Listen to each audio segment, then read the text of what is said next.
आपण शाळेपासून उत्क्रांतीबद्दल एक वाक्य नेहमी ऐकत आलो आहोत. सर्व्हायव्हल ऑफ द फिटेस्ट, म्हणजे सर्वात योग्य तोच टिकतो. हम्म.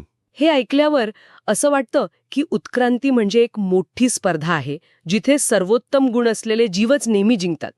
पण खरंच नेहमी तसं होतं का, की या खेळात नशिबाचा म्हणजे निव्वळ योगायोगाचाही काही वाटा असतो? हा खूपच इंटरेस्टिंग प्रश्न आहे.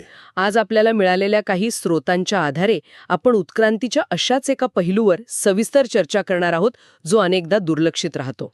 याला म्हणतात जेनेटिक ड्रिफ्ट. अगदी. आपण हे समजून घेणार आहोत की केवळ नशिबाच्या जोरावर एखाद्या प्रजातीचं भविष्य कसं बदलू शकतं, आणि कधीकधी हा योगायोग नैसर्गिक निवडीपेक्षाही जास्त प्रभावी ठरू शकतो. तुम्ही अगदी बरोबर मुद्दा मांडला आहे.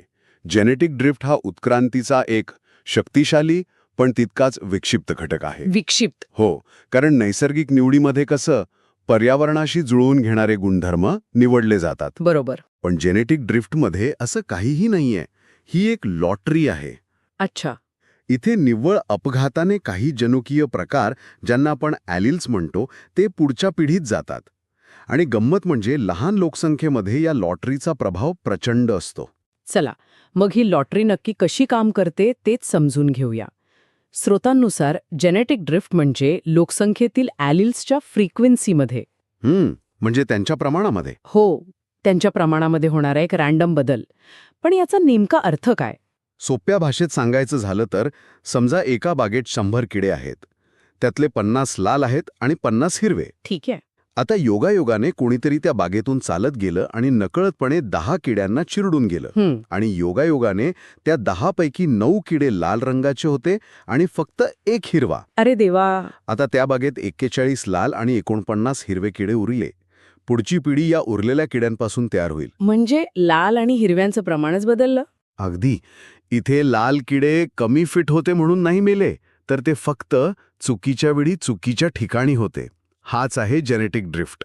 हा बदल पूर्णपणे योगायोगाने झाला, गुणवत्तेमुळे नाही. वा, हे उदाहरण खूपच स्पष्ट आहे.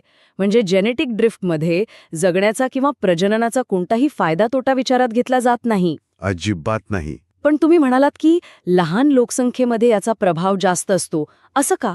याच उदाहरणावरून समजून घेऊया. जर बागेत 10,000 किडे असते, म्हणजे 5,000 लाल आणि 5,000 हिरवे. खूप मोठी लोकसंख्या. हो, आणि त्यातले 9 लाल किडे मेले असते तर टक्केवारीवर काही परिणाम झाला नसता. प्रमाण जवळपास 50-50% राहिलं असतं.